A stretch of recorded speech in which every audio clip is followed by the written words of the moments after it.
Reserve. The root of all our evil, it begins with the Federal Reserve. Hey, yeah, well, let's go back in time when everybody was so proud of America. I'm Tommy Salmons. This is Year Zero. Today, I have Pete Quinones of Free Man Beyond the Wall. I'm sure all of you know Pete very well. I wanted to have Pete on to discuss this idea of returning to tradition. There's been a lot of talk about this, kind of in broad strokes. And I wanted to kind of dig into this idea because I think there's a lot of misconceptions about what's going on and what libertarians are trying to say. So we kind of dig into the idea of returning to tradition, not just from a religious standpoint, but from a familial standpoint and a community standpoint, and how that would look, why that seems to be so important to us, and what it is that our goals are and how that lines up with this return to tradition. I think a lot of people are going to get a lot out of this. I think this will clear up a lot of the arguments and misunderstandings of what is being said. And, well, if not, then you can message me and we can have that conversation if you would like.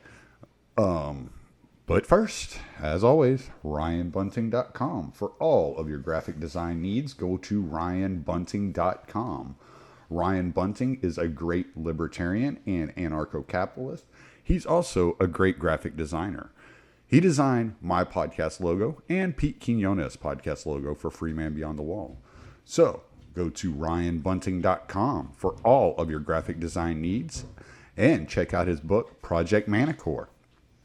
We need more fiction writers out there, and Ryan has put it on the line to spread the message of liberty through fiction. So, thank you, Tom Burton, for the music. Enjoy the show. All right, I'm here with Mr. Pete Quinones. What's going on, brother? Doing well, Tommy. How are you? Sorry that this is 2 days late. No worries, man. Yeah. Congratulations, by the way. Well deserved. Yeah. Don't. No public announcements yet. I can edit. But still, I don't. No. The congratulations is fine. Thank you. Yeah, I didn't mind at all. I was just like, oh, yeah, it makes sense. It's like, yeah. And then it's like, oh, we'll record at 8:30, and it was like, yeah, I was blackout drunk by 8:30 on Sunday night. So yeah, that would have been fun to go back and listen to what I had to say.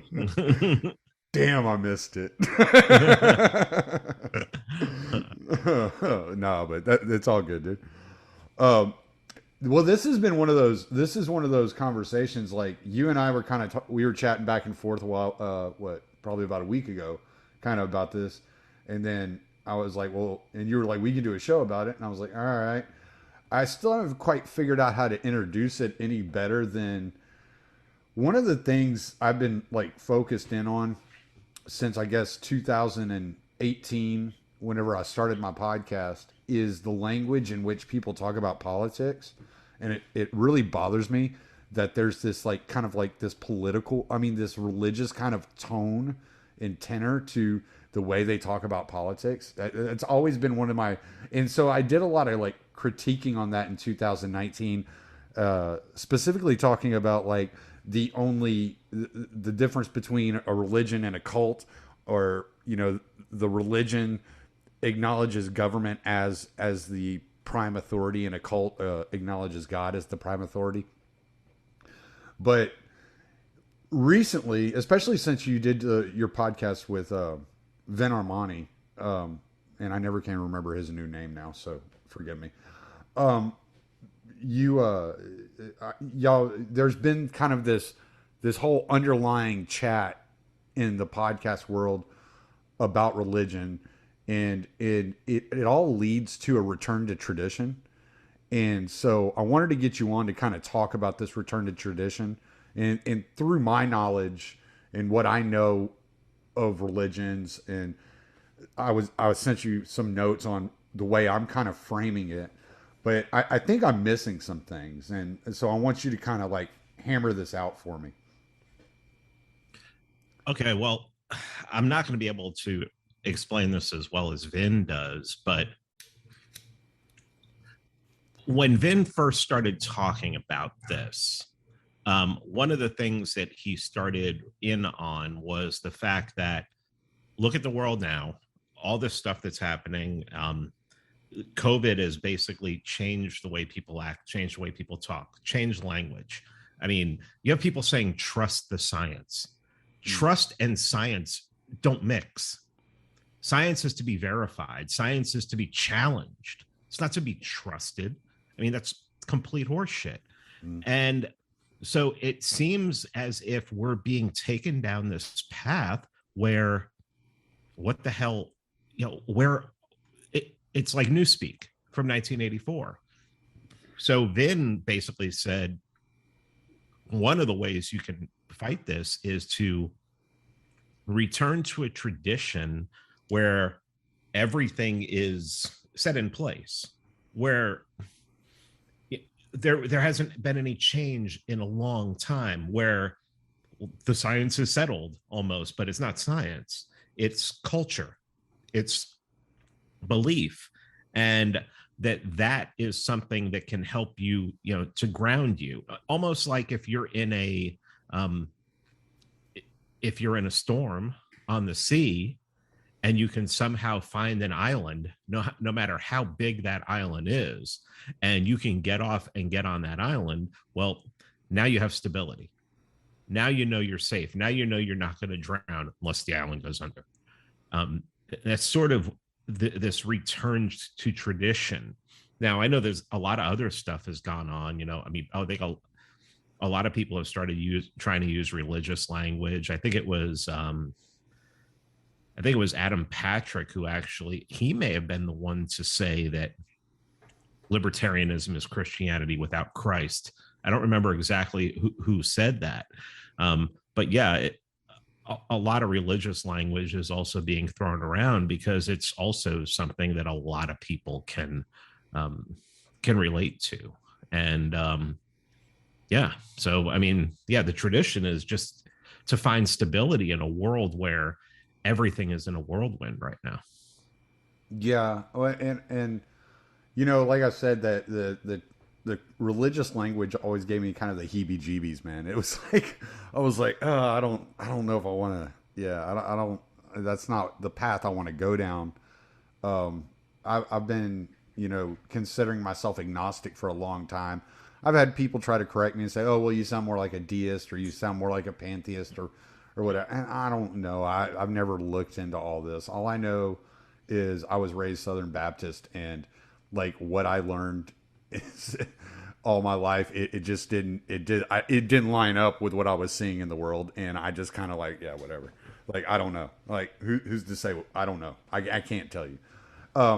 And so but I've been reading Jung lately, and trying to put together this whole idea of the anima and the shadow, right? And because when I started reading Jung, like one of the first things I thought of was how I was incorporating my shadow and my anima in my life, and I didn't realize this until I started reading it, was through fiction.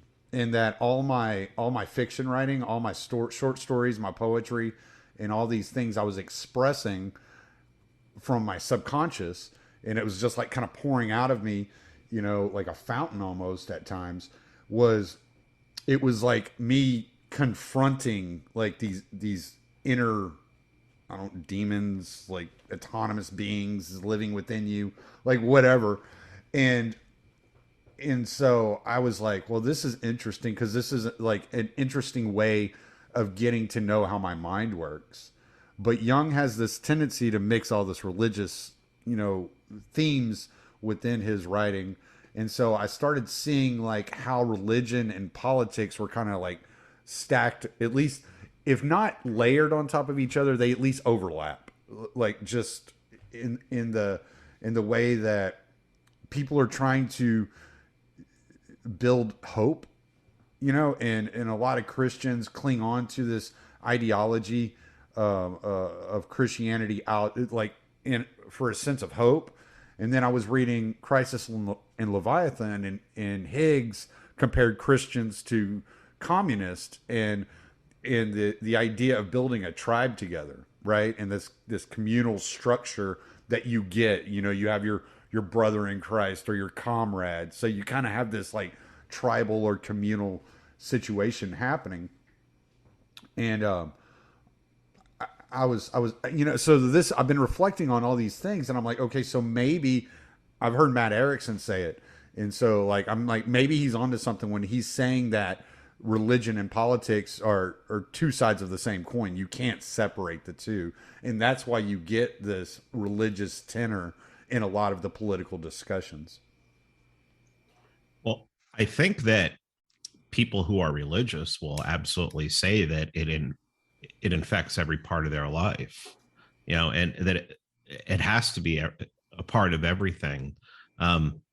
It's one of the reasons why I think that libertarianism is, unless it changes, it's going to fail completely. I mean, it'll be in the dustbin of history, because people are religious. People worship. They may not worship a god. The ones that don't worship a god, they worship something. They worship self. They worship the state. Libertarians, there's this atheist strain that has run through libertarianism since the beginning, since, you know, modern libertarianism. I would say, you know, going to Ayn Rand, Murray Rothbard, Ludwig von Mises, going back. I mean, these are all atheists. And the sad part is that a lot of the people who latched on to libertarianism in the beginning, who are the public, people in the public, they are religious. They just they look at something like, they look at libertarianism and they look back to the founders and they see, well, some of the founders were theists, some were deists, some were atheists. Well, they can hold on to the ones that are point to the ones that are theists or deists and say, okay, well, I can be this, I can believe in this. And here's the problem. But the problem with atheism, I mean, the problem with libertarianism is that it's like bound to atheism. I mean, you're like, even the Libertarian Party, like right away was like, oh yeah, abortion, 100%. Yep. Woman's right. Woman's body, her body, her choice. Her body, her choice. Okay.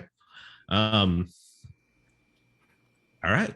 So the one big platform, the one big thing in the last 50 years that has become legal, not only legalized, but normalized, there's an attack.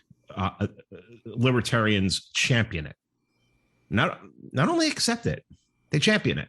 The party champions it. It's in their doctrine.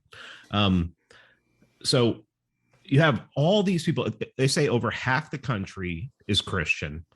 At least 70 to 75% of the country worships something. And libertarianism, and you see it a lot on social media too. And no, you see it a lot on social media, not too. You just see it a lot, is that there are people who, like, their whole account is attacking Christians or people who believe anything. And then they fly the yellow and, you know, the gold and black. And I mean, how does that, unless you take it as an individualistic, and this is something more we can talk about, talking about Higgs's comment. Yeah, in order to have liberty, I mean, you can say, hey, I'll be an individual and I'll go and I'll live free and, you know, I'll go out into the woods and everything. I mean, it's not like they've not ever followed someone into the woods and taken them out. Yeah. Or shot their wife in the face while she was holding their baby. Right. You know, so you're going, in order for there to be pockets of, as Hoppe said, it's going to have to start with pockets of not resistance, but people just saying, look, this is what we believe and this is what we demand. You're going to need more than one person to do that. So immediately alienating over 50%, close to 75% with, oh, you need a sky daddy to tell you that murder is not right. I mean, there are other ways you can put it that are not going to just completely turn those people off, unless, as I think some libertarians and some anarchists believe, is that in order for someone to actually be an anarchist or a libertarian, they're going to have to renounce their faith. That's right. The way it sounds to me. And as far as I'm concerned, if we ever did get to those Hoppe covenant communities, I'd probably want to be, I would choose to be around Christians before I would choose to be around raging radical atheists. Right. Yeah. You know, I just don't see, you know, no, you're things right. Go, yeah. I'm agreeing with you. You're right. Jordan Peterson has a really good way of saying this, and he's like, okay, like, that's fine. You don't want to believe in God. Like, he says a lot of times that he lives as if he does believe in God, right? But he's like, I'm not sure if it exists, right? Okay, that's fine. But he also questions, what are you going to replace it with? What are you going to replace this beautiful thing with? Because it's just like people are talking about with the state. Like, if you just destroy the state, Matt Erickson talks about this a lot. If you just destroy it with nothing there to pick up the pieces and replace it with, then what? Then what? You know, and how ugly is it going to get? How horrible is it going to get? And I understand what he's saying, because we're talking about 330 million people. We're not talking about, Chiron, like a small community like Chiron or Mooresnet. That's not what we're talking about. We're talking about 330 million people that have been dependent on this entity that's existed above us. And so what are you going to replace it with? And this is what Jordan Peterson says about Christianity, about religion. What are you going to replace it with? Because something's going to fill the void. And right now we're watching wokeism fill the void, right? And this is what got me, like, when y'all started talking about like the mystical and the religious side of things, this is what caught my attention, because it's always been something I'm interested in. I mean, I've talked to you about some of the books I'm writing about, like getting into occultism and like writing about this mystical side of things. I got the history of black arts sitting right there in front of me. I read about these things. I'm interested in it. Always have been. But it's not because I like put all my faith into it. It's just interesting to me. So like, but there are people that need that. And I've tried to, I had to express this to Beatrix very like sternly with her, that when she used to get mad when she would hear somebody say, thank God I was able to quit drugs, or, praise be the Lord, I was able to do this. And it's like, how does that hurt you? These people, when I talk to the clean libertarian, I don't know if you've ever talked to him, but he does a really interesting job, and I really like the kid. But when I talked to him, we were talking about going through AA and the process of getting clean. And he was talking about like the addiction is so much bigger than you are. At least it feels so much bigger than you are. It's been controlling you. This is something that's taken a hold of you and pulling you in a horrible direction. And you're living for this thing, that you need an idea that's bigger than that to defeat it. And so that's what Christianity offers a lot of people. And if you're just going to throw the baby out with the bathwater and not look at what was there that has sufficiently, created peaceful communities throughout society for thousands of years, then I don't know what to tell you, because there's something there. There's no reason to demonize somebody that needs that crutch. Everybody has a crutch, right? And so why is it there, and what is it there for? If you're concerned with the way that it's been presented to you, then you need to address it head on and figure it out. You know, it's like you're throwing away thousands of years of tradition for what? First thing I would like to address is the thing about 330 million. I mean, we have to. I think that's something that we need to stop talking about. You also mentioned AA. In any given town, well, let's pick a big city. Okay, let's talk about New York City. They don't have one AA meeting that meets in Yankee Stadium. They have thousands of them all over the place. And why do they have thousands of them all over the place? Is because you need personal interaction. You need to be able to have a certain amount of people that you can deal with and that you can handle, and for lack of a better term, that you can control. And really, statists aren't much different than alcoholics. They're addicted to something. Right. And if you're going to try to get through to them, it's going to have to be in small groups. Okay. And so let's talk about 330 million and go back again. Okay. That has to get down to like 15, 20, 50, maybe 150, maybe. God, I think 150 is even pushing it. And then you can start talking about getting things done. Yeah, I mean, my idea for a covenant community would be like no more than like 24 people, something like that. Living in a small area or something like that, ideally. But it's going to have to be like-minded people. And you were talking about Jordan Peterson, and when you were talking earlier, I was thinking about Jordan Peterson because, Jordan Peterson talking about the Old Testament especially has really brought that into a lot of people's psyche who haven't even thought about it before.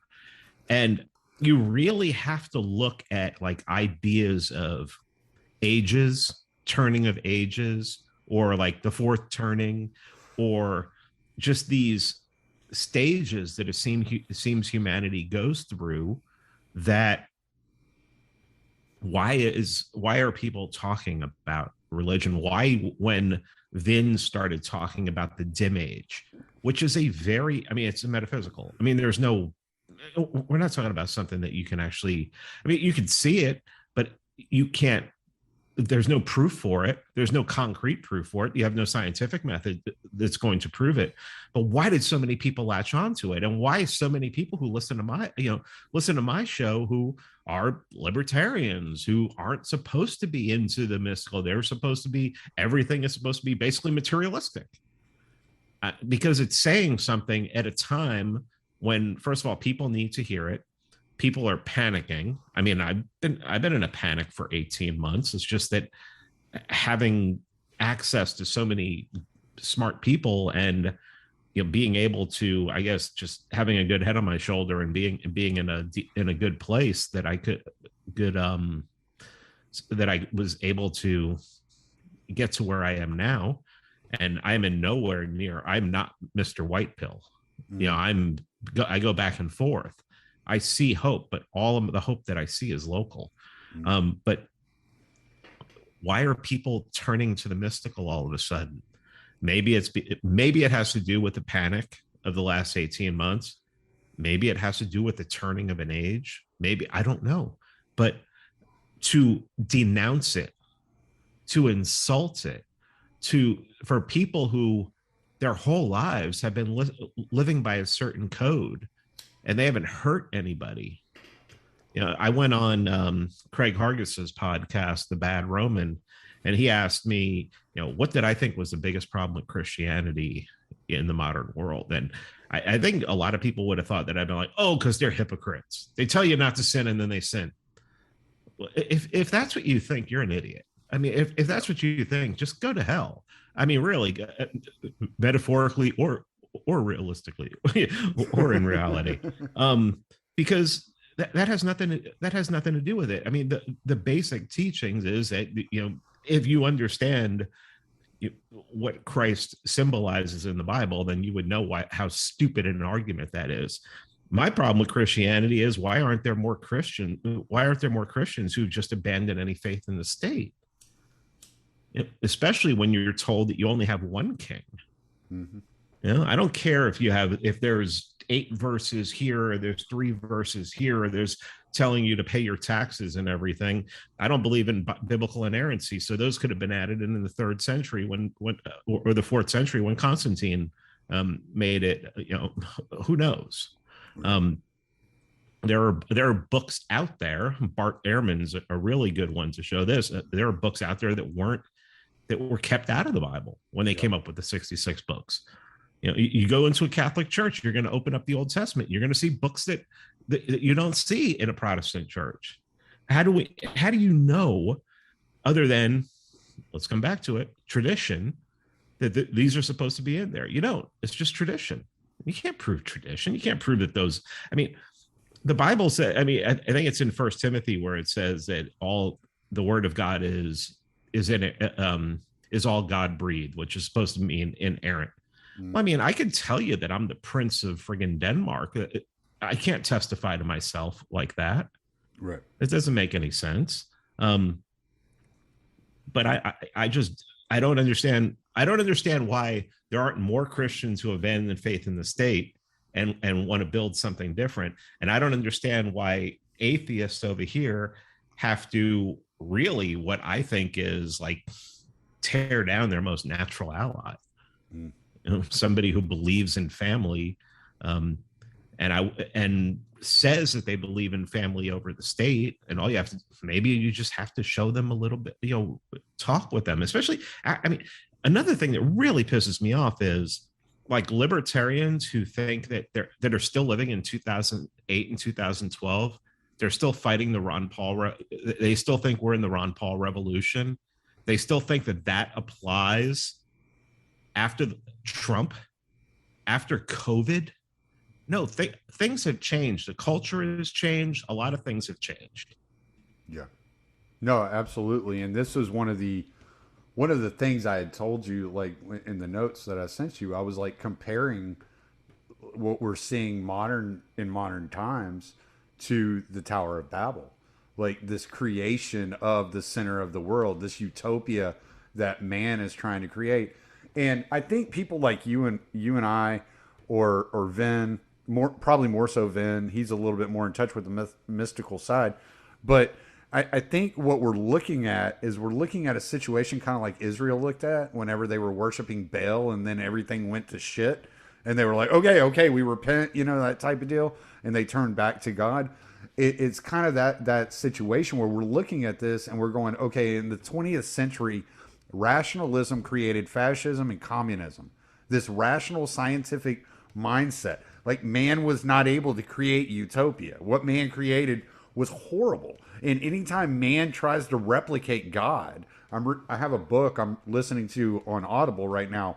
It's called In Our Own Image, and it's about AI. It's about creating AI with a consciousness, and I'm like, this is terrifying. Like, this is absolutely terrifying. Because if any well, isn't it like one of those things where whenever they've programmed a computer to like look at mankind, like every computer program, every AI program, their first impulse is to destroy us? Yeah, that's exactly what I was going to say. Any being like that that's not running on emotion, that's only running on conscious and rationality, is going to be like, get rid of these fucking people. Like these people aren't worthy to exist. And so when you look at this like return to tradition, and Beatrix, she's, bless her heart, she's dealing with my stuff, and she's like, I'm atheist, just leave me alone. And I'm like, well, this is interesting. Like, look at this. Like, this is like kind of interesting. Like, today I just got in a Greek Orthodox study Bible. And I'm like reading through it and kind of working through like the older tradition of Christianity. And you're talking about the Catholic Bible having more books. The Orthodox Study Bible has 3 more books than the Catholic Bible does. Excuse me. So I'm working through this stuff, and I'm like looking at it, and I'm like, okay, like how do I incorporate these lessons into my life and read this and devour this information in such a way that is useful. And I heard Jonathan Pajot say a while back that, I think it was Jonathan Pajot, I could be it could have been somebody else. But basically, he was like, you have to center God before you get to know God, which is a really interesting concept because it's like, how can I believe and center something that I'm not sure I believe in, don't even seriously know whether or not it's real, and I center that in my life in order to get to know him. But I think what he was saying is kind of like what Jung was saying, whereas the ultimate goal is to really get to know your subconscious and to to master the subconscious, and therefore your subconscious and your conscious become one, and you're acting, Jung would have put it, you're working or acting in a Christ-like way, that was the perfect self, is to incorporate the subconscious into your conscious world, and therefore mingle these together and become the best version of you that you can be, which is what all these self-help books and all this shit's all about anyway, right? So I think the return to tradition is at least from my perspective, is an acknowledgement that man can't create perfection. Like we've seen him try over and over again, and it leads to the deaths of hundreds of millions of people.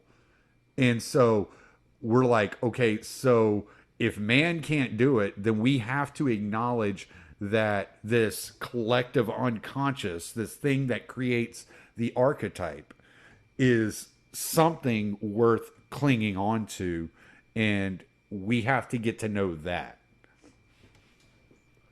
I like that you brought up perfection, because you had also mentioned the Tower of Babel. And anyone who knows that story knows that at the time the Tower of Babel happened, everyone spoke the same language, and they built this tower it said, oh, let us go up to God. And they wanted to become gods. And God said, no, you need to be split up, and gave them all different languages. They basically split into different people. And you were also talking about merging the subconscious with the conscious, is for a long time, I've been thinking that really we need to break things up, that we need to get smaller, and that people probably want to group with people who sound like them, look like them, believe like them, talk like them, whatever. I don't care. I'm not going to judge you for wanting to be with your, who you consider to be your own people. And I don't care if that's based on race or whatever. But I really think and I thought that for a long time. I'm like, wow, that just makes sense, because growing up in New York City, seeing you still have different neighborhoods where a lot of the people are the same ethnicity, things like that. It made sense to me that the answer to this is to break up. We think that we've reached this perfection. You talked about, what did you mean? Well, let me just bring something up. Ever since I talked to Jeff Deist about he and I did an episode where we were talking a little bit about World War I, and I realized that World War I, the whole goal of World War I was to destroy monarchy, any remaining semblance of monarchy in the West, and replace it with democracy. And ever since we've done that, we've had upwards of a half a billion people killed by their own governments. We didn't have that in the past. There were wars, but the wars were over territory. They were over family. What family controlled this land? And you also, that king had to, if they waged a war, they had to pay for it out of their own pocket, or they had to borrow it. And well, what did we have right before World War I? We had central banks came into existence. So now you could pay for wars just by printing money. And ever since then, it's like, it seems that in the 20th century was, we're perfecting this. We're becoming perfect people. And as long as we go and we kill the enemy off that doesn't want to, I mean, which is basically what the war on terror is that they don't want to be they don't want democracy. So let's get rid of them or turn them into democracies. Then you had the fight against communism, because communism wasn't a democracy. Everything is about democracy now, and because they believe that democracy is this God and that it's going to save mankind. Well, I think the 20th century has proven no, that it has a better chance of destroying mankind.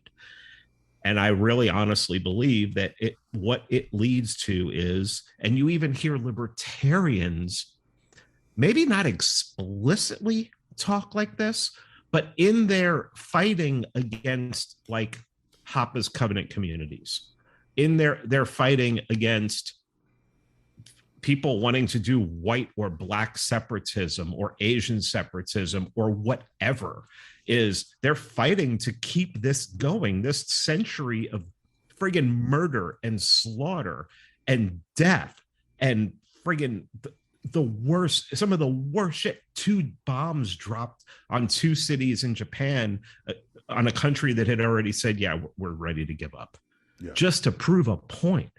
And you see, libertarians are fighting to keep this going. No, we're at the point, we're at a Tower of Babel moment where we need to split up, get down to, and really it goes back to tradition.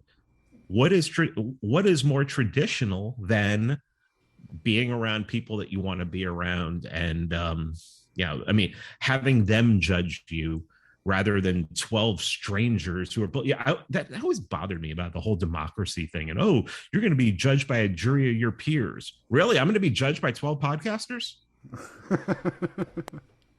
That's a jury of my peers. Are you going to be judged by 12 people who work on cars? That's a jury of my peers. Right. I mean, this all goes back to this return to tradition, man.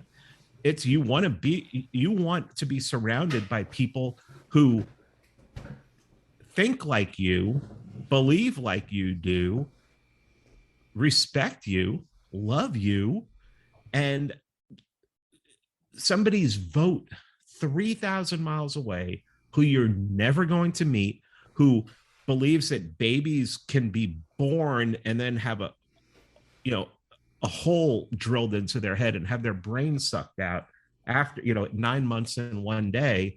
That person has a vote, and that vote can affect your life. No, you return to tradition and you just get things small again. I didn't even I'm coming up with some of this on the fly just because it's stuff that's been in my head, and then you talk about tradition, and then you talk about, this is just things that I'm just coming to on my own right now. And I think it makes sense, especially when you look at the last 100 years and what the last 100 years have meant to the world. I mean, hundreds of millions of people just slaughtered in the name of democracy. Mm-hmm. Fuck, man. Yeah, that's kind of my thing. One of the things I always said, and I never really got any pushback against it, but I was always ignored whenever I would bring it up, was whenever the United States first started coming together, and it was the 13 colonies. The communities were separated by religions. The Protestants didn't live near the Catholics. They didn't live together. They didn't intermingle. There was none of this whole diversity is strength type shit. That was never even in the mindset.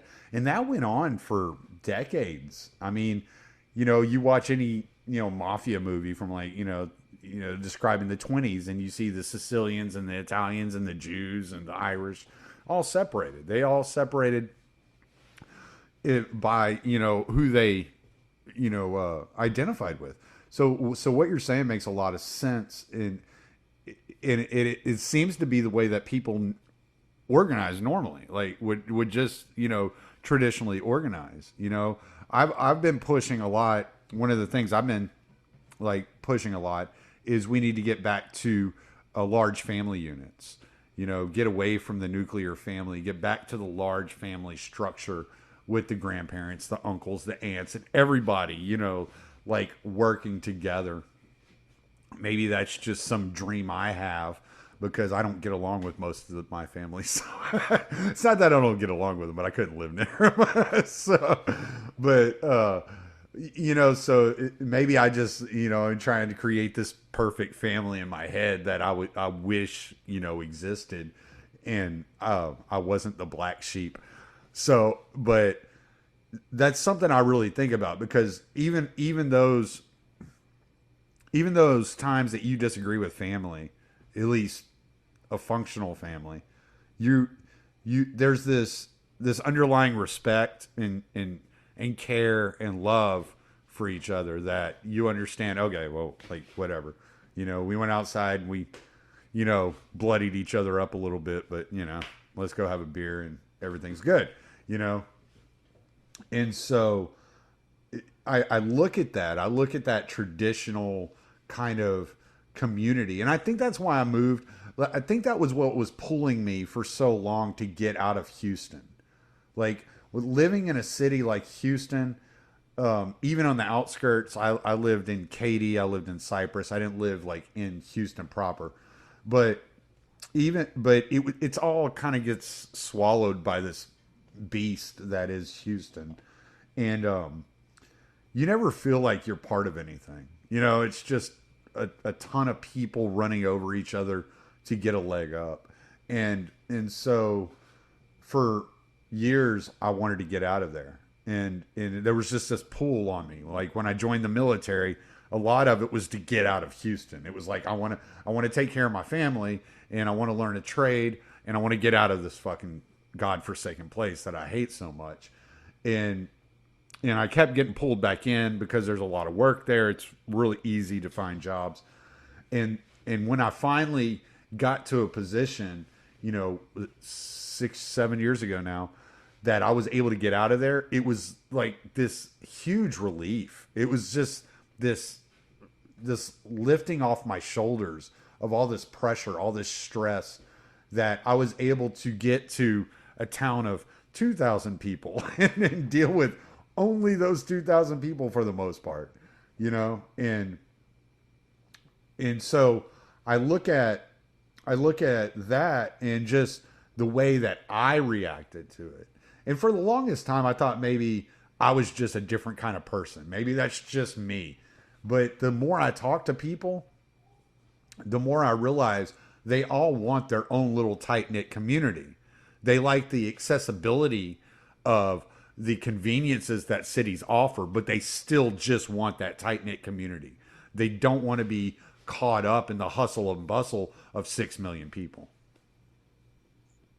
Well, yeah. And the way that is, come the holidays, people who actually like their family, that's who they want to spend it with.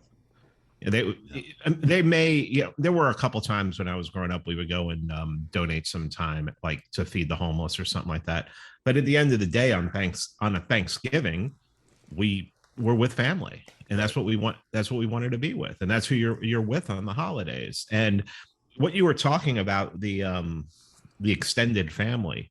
I mean, I was just talking about that the other day, and I was saying that if you go to Puerto Rico, if you go to Puerto Rico, where my dad's family's from, then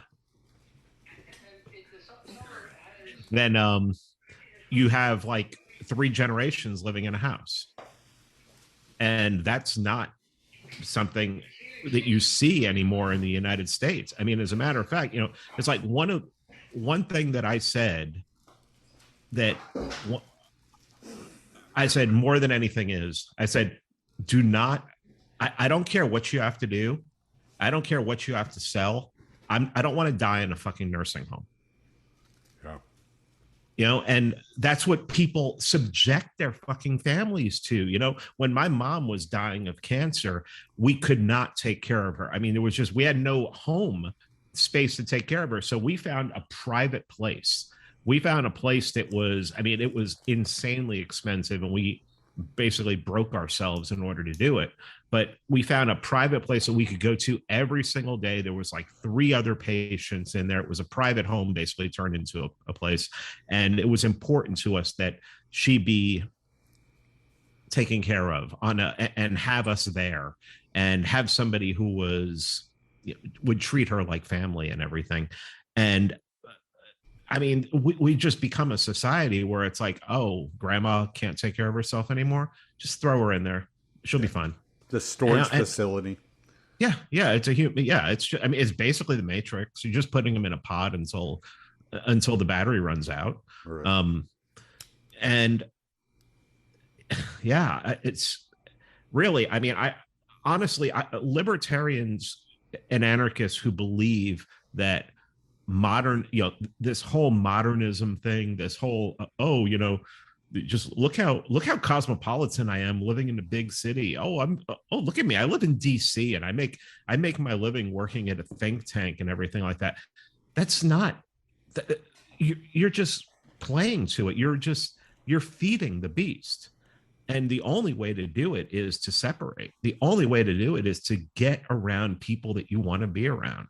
And that's always made, and the libertarians who, are scared of what everyone thinks of them, and, basically want to appease the left, or want to appease people who have become infused with leftist ideology that they don't recognize.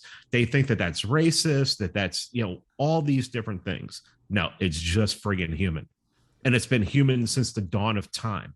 And it was human up until about 100 years ago. And we abandoned it, and we had a century of fucking slaughter.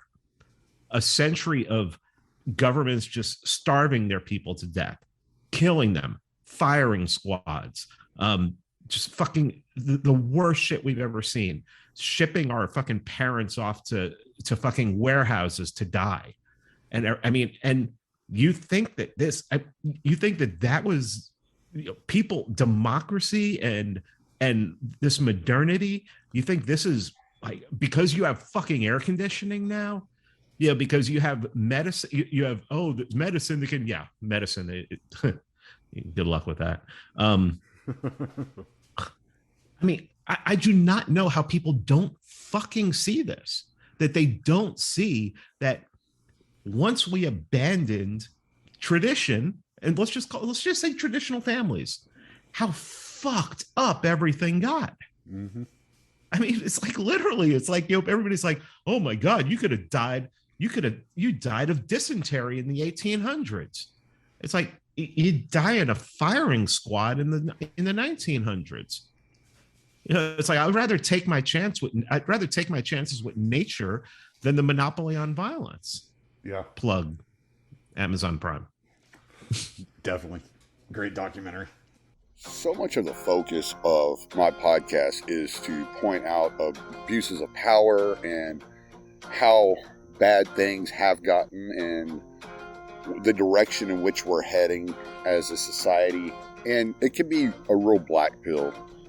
I've partnered up with Richard Grove to offer my listeners an opportunity to sign up to his Autonomy Course. The Autonomy Course is designed for people looking for solutions, people that want to shape their own future, people that are not willing to be at the behest of large corporations or the United States government or the banking system.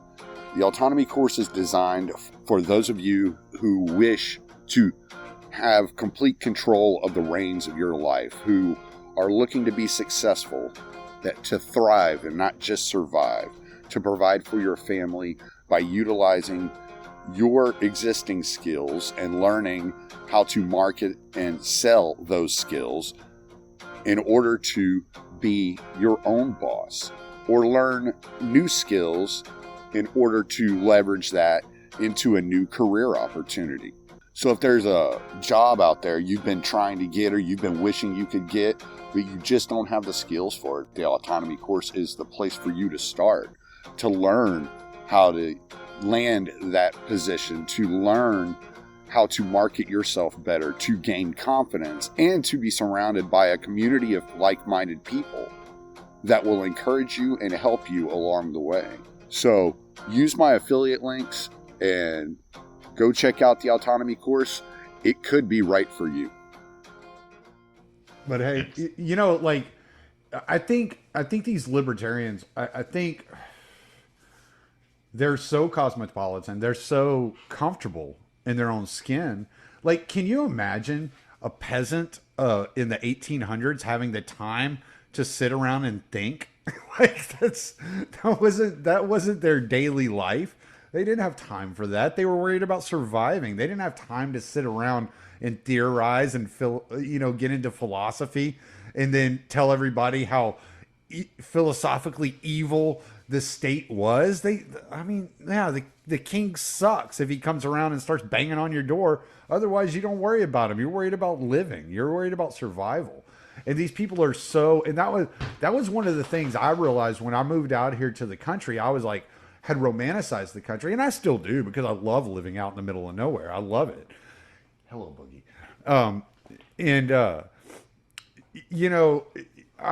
But I think about these guys, like a lot of these guys that grew up in the cities that talk all this shit, and I'm like, if this was all gone tomorrow, what would you do?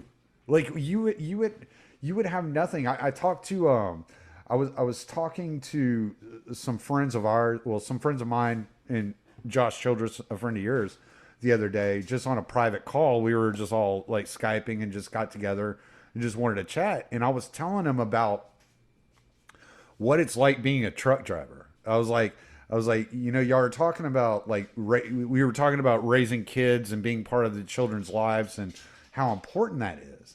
And I was like, you make me feel like a shitty father. I was like, because what it's like being a truck driver does not allow for the things that y'all are talking about. And I kind of laid it out to them, and said, look, man, we live in a moment in time now.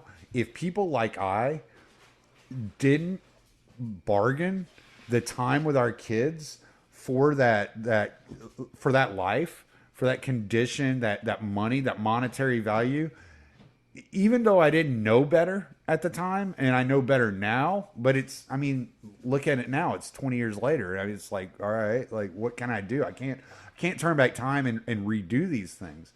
But we live in a time that people are so dependent on this supply chain, and it depends on people that are either ignorant or don't care about their families and about the time that they're going to lose, to be out there making sure that you people that are spending the time with your families have the modern conveniences at your fingertips. Because otherwise, y'all would have to be taking time away from your families as well to create these things in some way, shape, or form. And so it really got me to thinking about like the traditional structure and why I moved out to the country and wanted to create out here something that I can hand over to my children and say, look, I wasn't always there, because the life I chose to live, the job I chose to have in order to put food on the table, but I was able to leave you something that's of value and that you can self-sustain, right? And so it's very important to me to tame this wilderness that I live within and have it going on a 365 day a year cycle, to where there's always something out there. There's always a way to survive outside. And you don't need all the modern, comforts that are offered us. But there are not a lot of libertarians that are willing to go outside and sweat for 7 hours. They're pampered. Well, before anybody strawmans me, because I can already see all the strawmans coming, I'm not saying that people even have to do like you did. Recently I moved and I'm in a much smaller town. I'm not near a big city at all. I mean, most people have never heard of the city that I live in, and I'm fine with that. I'm happy with where I am. But I'm not saying that, Ted Kaczynski, we need to reject technology. You just have to change your thinking. You just have to change your approach. You just have to embrace what was important 100 years ago. Yeah, I remember I asked a question on Twitter, and I said that if you could live in 1900 with 2020's technology, or if you could live in 2020 with 1900 with the technology from the year 1900, which would you want to do?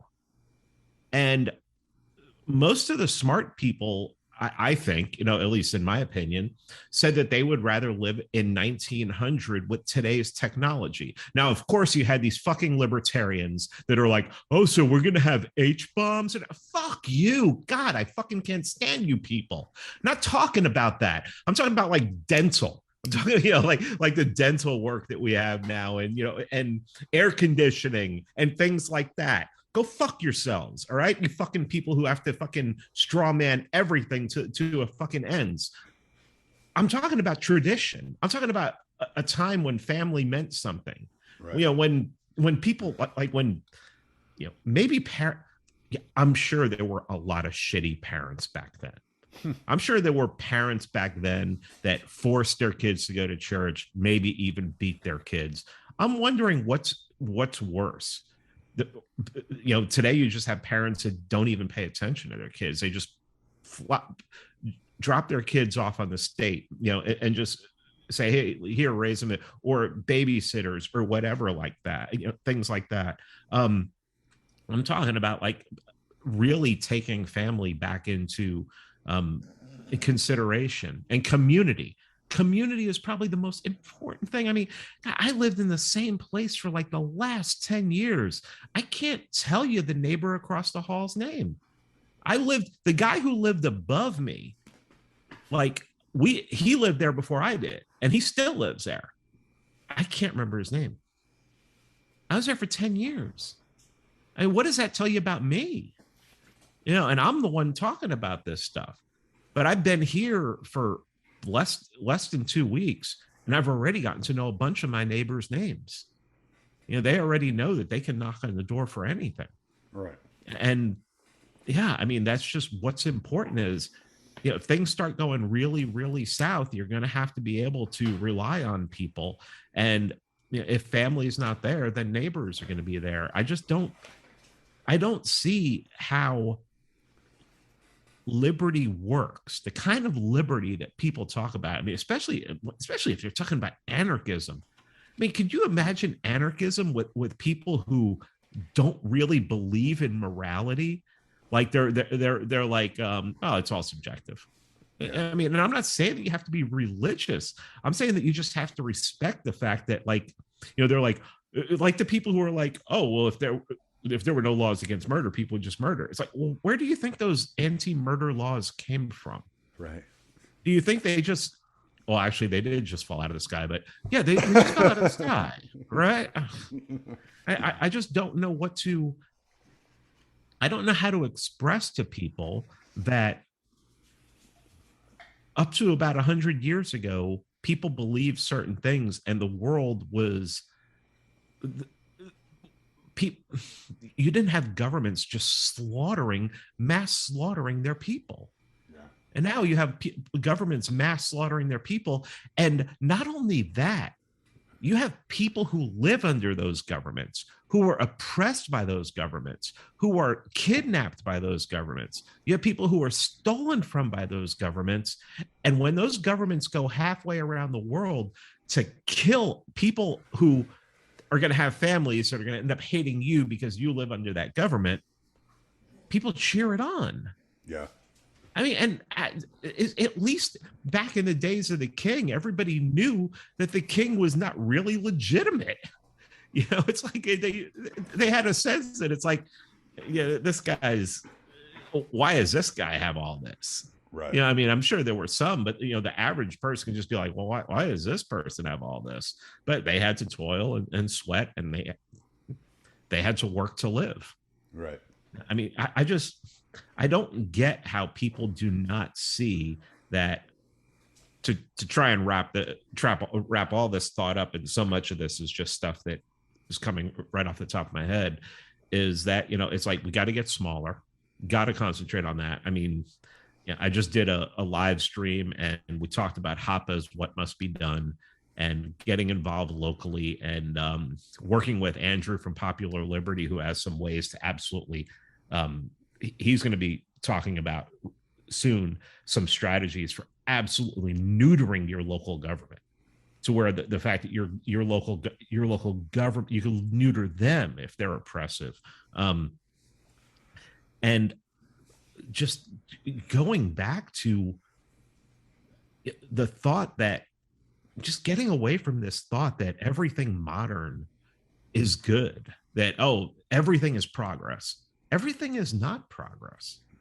I mean, the 20th century is like, for whenever anybody wants to talk about the good things that happened in the 20th century, they just want to talk about things that made their life more comfortable, like really luxuries.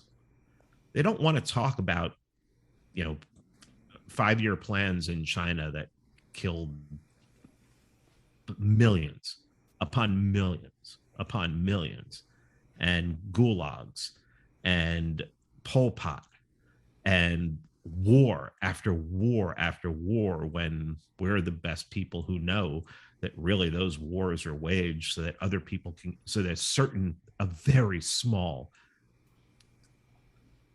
fraction are getting rich. There's proof that in some of the wars, people finance both sides. Yeah. So it's like, I mean, I don't understand how people just don't really get that they want to mock tradition. When you look back to a time when tradition was really important to people, it was a more peaceful time. It was, you didn't have this mass slaughter. You didn't have this unbelievable systematic theft. You didn't have this systematic violence. You didn't have this, where you have puppet masters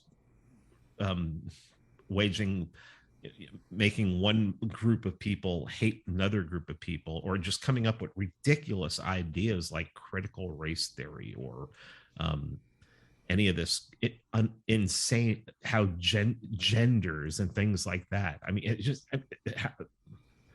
I don't know. I don't know how people don't see that tradition is having a tradition solves some of this, and you don't have to give up your air conditioning in order to believe that. Well, I mean, traditionally, we would just stand in the wind. Oh yeah, but I mean, it's like, I was talking to somebody who was in Vegas recently. It was like 116 degrees. But then again, they built a friggin' city in the middle of the desert. Yeah, well, yeah. I mean, that's what you get, right? You did bring up morality, and I this was one of the quotes that I was thinking of whenever you and I were talking about this. It's Nietzsche, and I just started reading Maps of Meaning by Peterson. And this is on page 6, and he's quoting Nietzsche. It says, "When one gives up Christian belief, one thereby deprives oneself of the right to Christian morality. Christianity is a system, a consistently thought out and complete view of things. If one breaks out of it a fundamental idea, the belief in God, one thereby breaks the whole thing to pieces. One has nothing of any consequence left in one's hands. Christianity presupposes that man does not know, cannot know what is good for him and what evil. He believes in God, who alone knows. Christian morality is a command. Its origin is transcendental. It is beyond all criticism, all right to criticize. It possesses truth only if God is truth." And so many people have uplifted the state to that God-like position, that if they lay down an edict, it is true, it is good, it is what we need. And this is what I meant by them building the Tower of Babel through medicine, ideology, and all these systems, AI technologies, whatever. Is I'm looking at it and I'm saying, okay, man again is repeating the mistakes of the 20th century, of fascism, of communism. Now it's coming through technocracy, and we have our priests on high, the Klaus Schwabs, and these types of people, and they're preaching the good word of the Great Reset, And I'm looking at it and I'm just like, you know, or wokeism or whatever. And I'm so dumbfounded by how to fight this in any way other than to keep telling people to keep building, like just keep building, like no matter what happens, no matter how hard it gets, keep building. But in order to fight through that pain, you have to have faith in something. And I don't know if faith in liberty is enough. Faith in liberty is it's nothing. I mean, it makes no sense, because how can you have faith in something that you don't have? I mean, you don't, to have faith in liberty is like, how have you experienced it? There are people out there who will tell you they've experienced God, okay, and they believe it. So what, are you going to argue with them? You're going to call them idiots? How about you just leave them alone? Okay. You know, but faith in liberty, first of all, liberty is going to look different to a lot of different people. Yeah. So, I mean, how do you do that? You know, it's like, even in Hoppa's covenant communities, you're not going to be 100%. You're going to give up some liberty for security. It's some, you know, or to at least be around people that you want to be around. So why would I don't understand faith in liberty? That's a weird phrase to me. It doesn't really make any sense.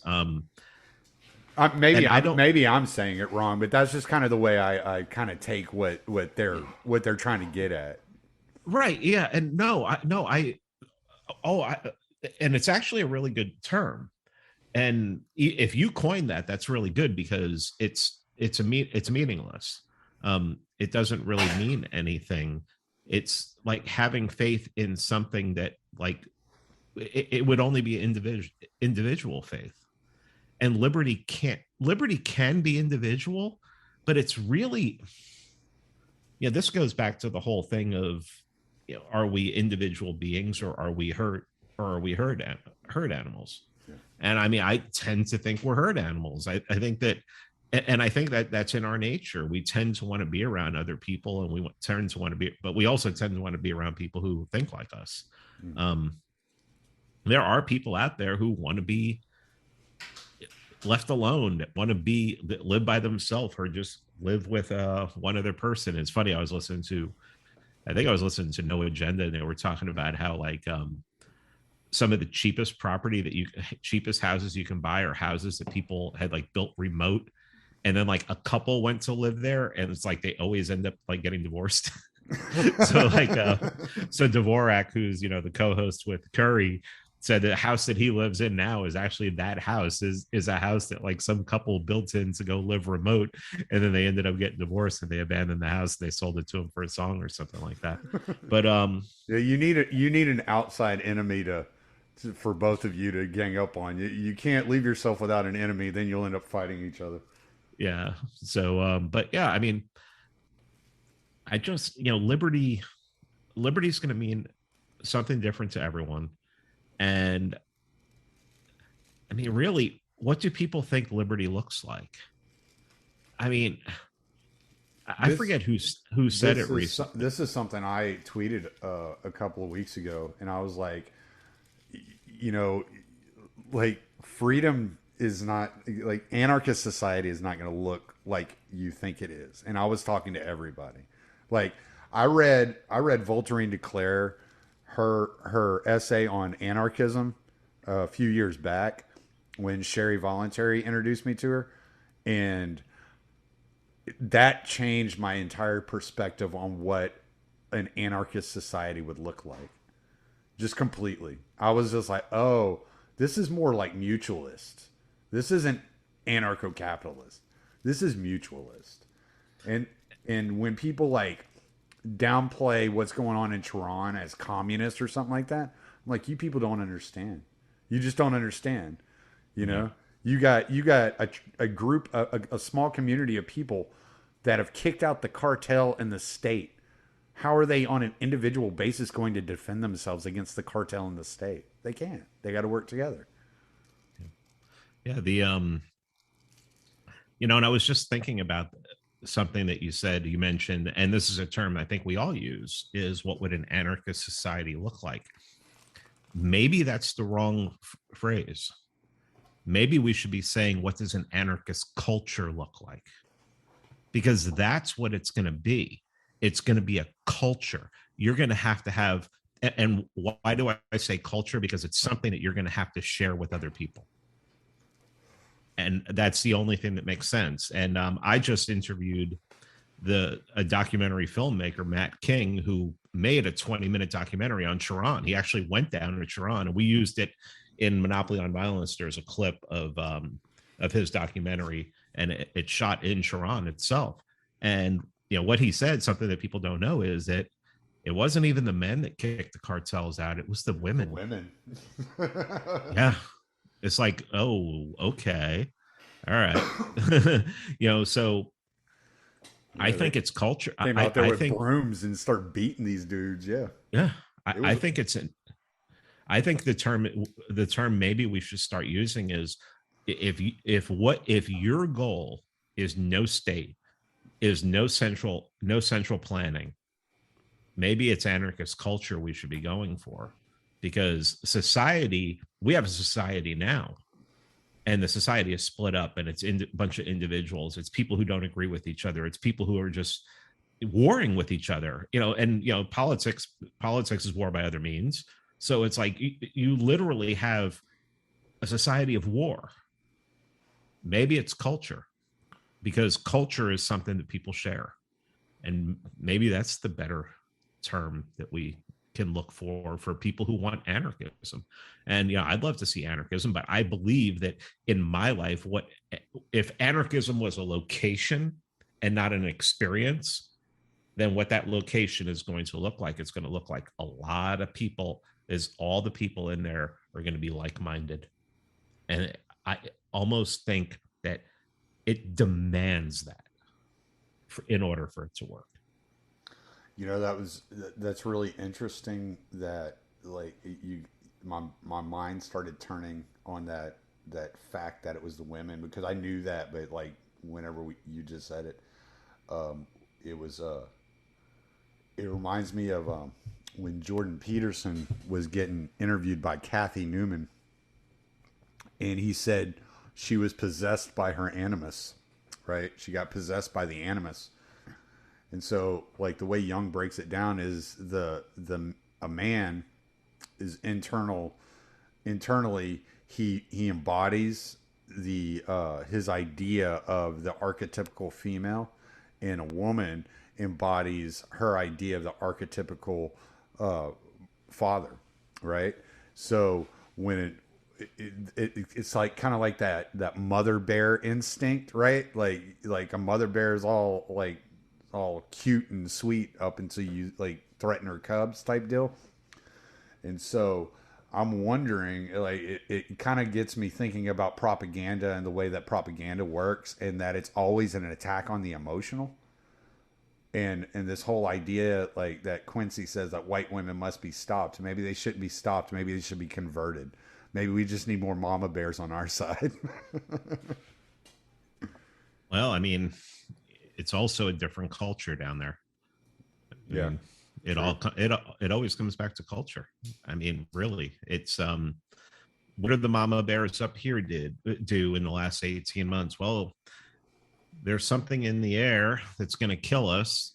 We need the government to save us. We need to strap things to our faces. We need to stay home. We need to tell people to stay 6 feet apart. I was saying in April of 2020 that if this thing persisted long, it was going to be white women who were the ones who were going to make it persist. It's always white and women. Yeah, I unapologetically, I am not going to apologize about that. It 100% is.